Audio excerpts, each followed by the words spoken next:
Let me wash my hands first.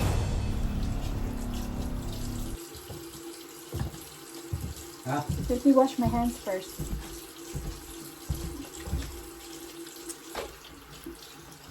I may start cleaning some stuff out of that building tomorrow. Putting it in there. Hi guys, good morning. So we are going out today. We're going to Florence. We're gonna buy some personal needs. So I don't have any more. Body wash and toothpaste, so we need to buy. That's what we're gonna buy today in Walmart. Oh, babe, tomatoes needs water. Yeah, but you got them too far away from the spigot. I don't know why you keep them up there. Because they need sun. But they can get sun anywhere in the grass up there. I will water them very quick.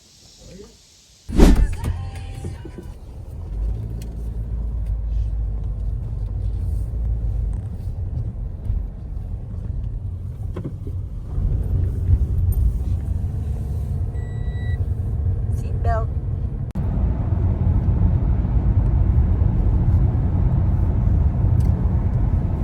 So guys, ang nails natin ay kumakapit pa rin. Ayan. It's not coming off. Andyan pa rin sila. Lumalaban. We are in Walmart. Clearance sale, but dagko magkaayo eh. Dagko kayo ng mga sanina.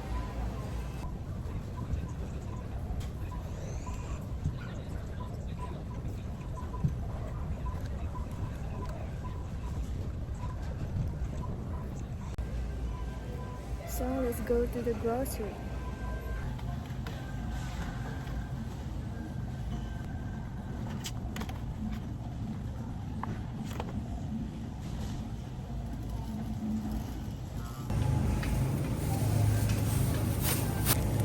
This is a lot. This is what moms need. With yellow. This is very heavy. I'll try a cantaloupe. Sure? Let's get a cantaloupe. It's hard, very hard. So what should be? I don't think it's supposed to be real hard. I don't know. Huh? I don't know about that. We'll try. Alright. Dragon fruit, you want? What is this? Honeydew. Honeydews, yeah, green. They're green on that side. Oh, I don't like that.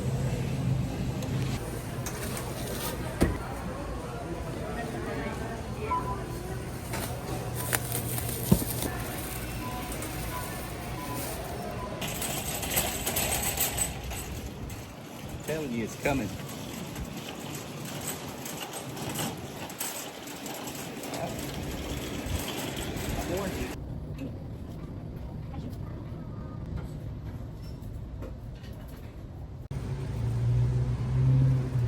Tapos na tayo sa TJ Maxx.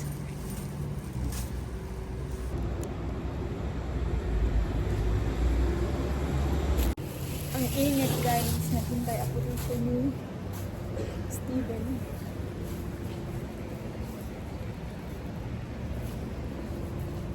Hindi ko alam kung bakit siya natagal. Dito ako naghihintay. Kain tayo ng pizza sa Sam's kasi gutom na ako. Nabili ko pala ito sa TJ Maxx guys, yung hat ko. Tapos ginamit ko na kaagad kasi napakainit. Kainit talaga guys. Kaya ang ganda naman.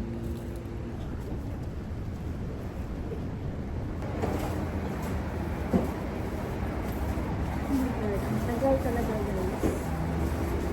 Hindi ko alam kung ano yung ginagawa natin sa bahay ng mama niya. Napakaganda. Sana okay lang siya. Huwag tayo mag-ingat nito. Andito na siya.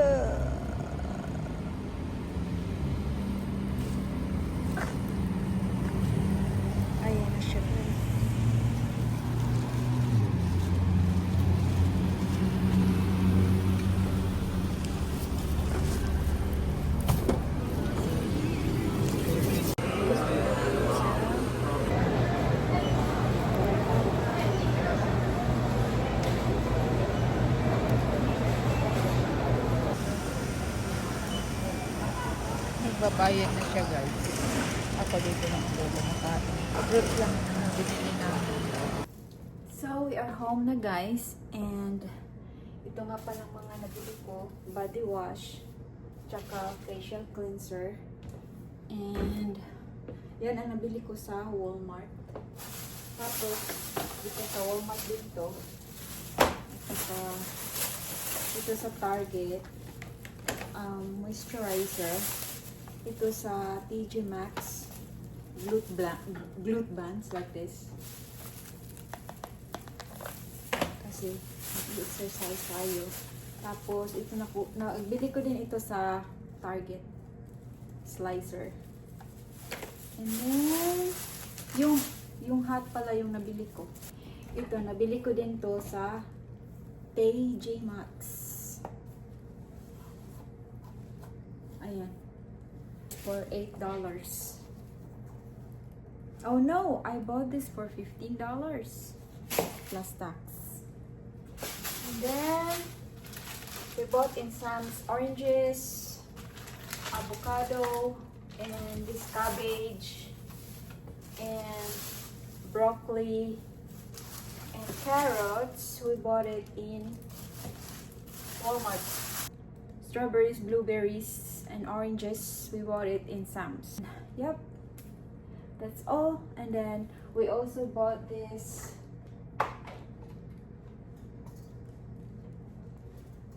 toaster, bagel toaster. It's a little wider para sa bagel. And nabili namin to sa Walmart. Kailan nailabas na yan. Nauwi na kasi kami mga 30 minutes ago. Nailabas na yan at na-test na ni hubby at it works good naman. So, yep. And I also bought a new flower vase. I'm gonna show you. Sa Target. Sa Target ko ito nabili. $30. And then ito, nabili ko to sa Ross noong last week. So, ayan. Nag-match naman sila. Kasi napakalaki naman kasi yung nilagyan ko last time. Kaya napag-isipan kung bumili ako na ganito at nagmamatch naman sila. Gusto ko kasi na malinis na bahay at saka may kunting decoration. Ayaw ko kasi ng napakaraming decoration kasi liliit ang bahay kapag napakarami ng mga decorations. Kaya minimalist lang ako guys. Ay, huhugasan natin itong orange. Huhugas tayo ng mga prutas na nabili natin.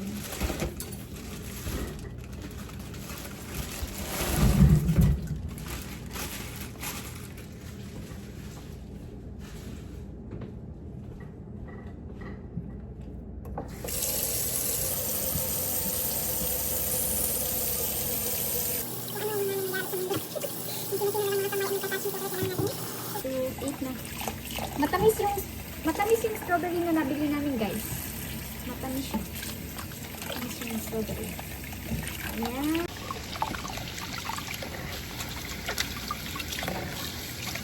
Natin dito hanggang. Ayan. Dito naman tayo sa blueberries guys. Ito. Tapos, ito guys, puno ng tubig. Tapos, lalagyan ko ng baking soda. Nakita ko lang to sa YouTube. Ayan. Tapos, ilagay ko to. Tapos, blueberries.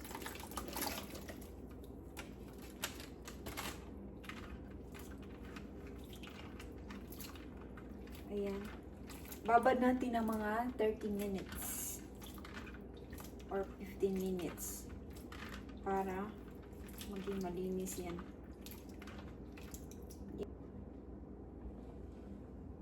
Lagyan na natin ng tubig. Ayan. May tubig na yan. At saka, lagyan ko ng baking soda. Tapos, haluin lang natin. Hindi makakain yung mga oat. Kasi sabi, nakita ko sa YouTube, mas maganda daw na gagamitan ng baking soda para yung mga, kasi may mga grano, di ba? At saka nanonood doon ang mga dumi. So, makahelp daw ang Mix, babad natin sa tubig. At hugasan.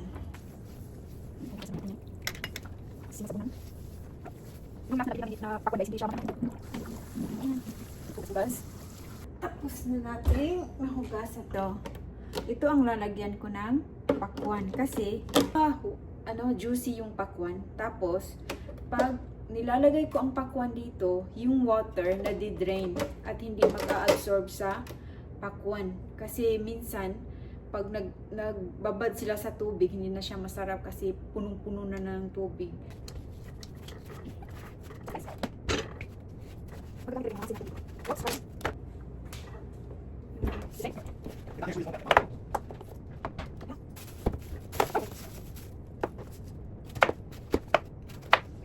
Guys, yung pakwan, ayan.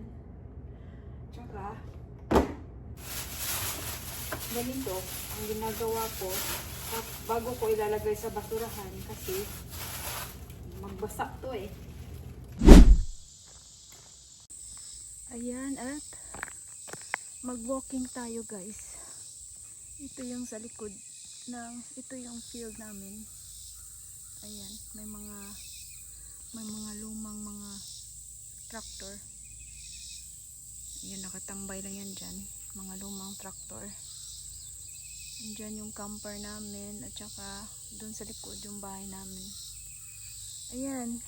Tapos maglakad-lakad lang tayo dito. Tsaka alam nyo guys, pag pagtapon kayo ng basura dito, may fine kayo na $500. Ito guys, kunti lang kasi ang mga nakatira dito. Kaya yung road na siminto hanggang doon lang sa may tapat ng bahay namin. So dito, dirt road na hanggang doon. May tatlo kaming neighbor dito pero malayo sa isa't isa kasi yung mga property nila katulad ng sa amin hanggang dito yung property namin hanggang doon. Kaya yung mga neighborhood malayo kasi yung second neighborhood naman namin malaki din yung property niya. Kaya may bridge dito guys. Siguro nila to. Isiminto ba? Ayan. Ginawa nila ito. Tapos yun. May sapa. Tawag nila dito creek. Ditch pala. Ditch. Tawag nila dito. Ayan. At yan yung neighbor namin. Barn dominium. Bahay nila barn dominium. Maganda yung barn dominium guys. Tsaka meron silang camper doon. Dito. Maganda. Ayan. Ang nagkaganda lang talaga dito. Nagtitrim sila ng mga grass. Kaya malinis tingnan. Hanggang doon.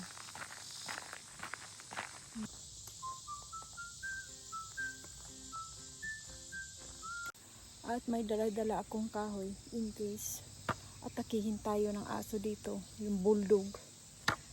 Sabi nila, pag pinaa ka daw ng bulldog, i-choke mo daw. Hindi mo daw palaging sinasapak-sapak yung aso. I-ano mo daw dito para mag-stop yung hangin at bubuka yung bibig nila at i-release ka nila. Yun ang gagawin mo pag pinaa ka ng aso. Pero may dala pa rin akong sungkod in case na atakihin tayo ng aso. Mamaya kakainin siguro ako ng watermelon for dinner. Ay, nako. Yun lang yung kakainin natin tonight. Ayan, wala nang neighborhood dito. Minsan kapag naglalakad ako dito guys, sabi ng mga kapatid ko mag-ingat daw ako dito. Kasi baka may dadaan ng mga masamang tao. Wala namang makarinig sa akin kung sisigaw ako dito. Kasi malayo yung mga neighborhood. At tingnan naman yung mga puno dito. Diba? Ayan. Walang bahay. Sa back road kasi ito guys. Ayun. Ano ko yung mukha ko. Itago ko yan sa init. Sa bilad ng araw. Dami ano dito guys. Ang puno na to. Dami nilang ganito. Nagkolekta ako ng ganito guys. Nagkolekta ako ng ganito. Tapos, ini-sprayan ko ng ano, parang maging magkintab siya. Or spray natin ng mga white na pintal. Gaganda na siya para sa Christmas decorations. Dami nila. Oh. Meron akong kinukolekta niya. Tapos, ayan. Ano guys? Meron tayong ganito sa Pilipinas.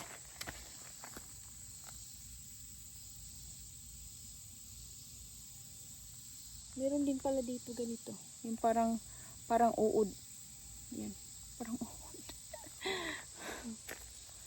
Ayan at padayon akong maglakad guys. Hanggang doon. Let's go.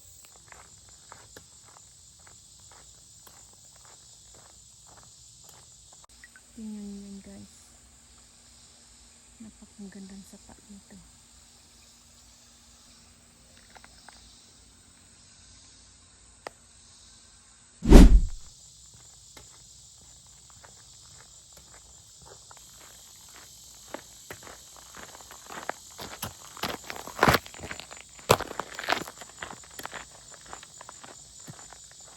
Andiyan nakatira yung next neighbor guys. Minsan natatakot ako maglakad dito kasi paggawas nila yung aso nila ba. Sana walang aso na. Ayan doon. Kasi minsan ilalabas nila yung aso nila guys. Ay, buti na lang walang aso na. Ano kayang gagawin natin kapag may aso na?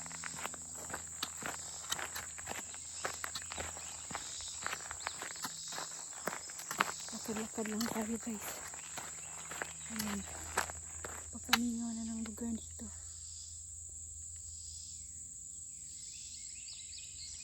Ang maririnig mo lang talaga ay mga ibon. Sana may makita akong deer dito. Ano na, 6:30 in the evening. Pero mataas pa rin yung araw. Kasi magdidilim dito mga 8:30. Kapag summer. So, lakad-lakad lang tayo. Dito ako medyo natatakot kasi madilim. Kasi puno ng kahoy. Ayan. At maglakad-lakad lang ako ng padayon guys. And see you in a bit.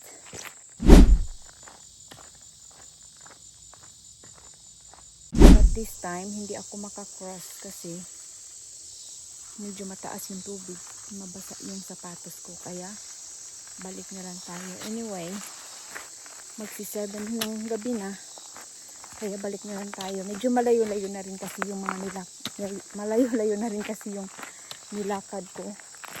Pero at this moment, wala pa rin akong nakikitang deer. Naghahanap ako ng deer para mapakita ko sa inyo na may mga deer dito guys. May mga deer dito. Kaya lang, hindi sila lumalabas this time. Minsan lumalabas sila sa field namin, pero minsan ko na lang talaga silang makikita. Ayan. Magpadayon na akong maglakad guys. And babush!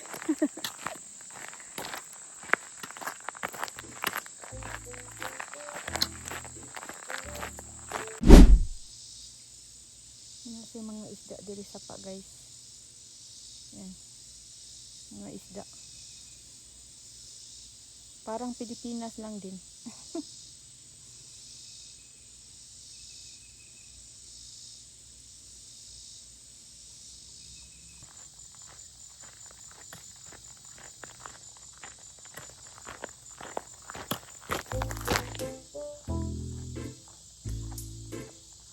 Hi guys, I'm home na. So, mauna ni atong dinner. So, nag-swimming ako dahil guys. Kay pawa sa kaalimuot. Namuon niya mo napalit sa kuan guys. Sa Sam's.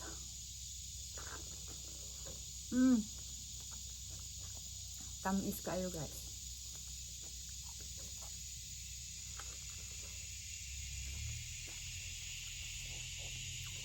Gangis.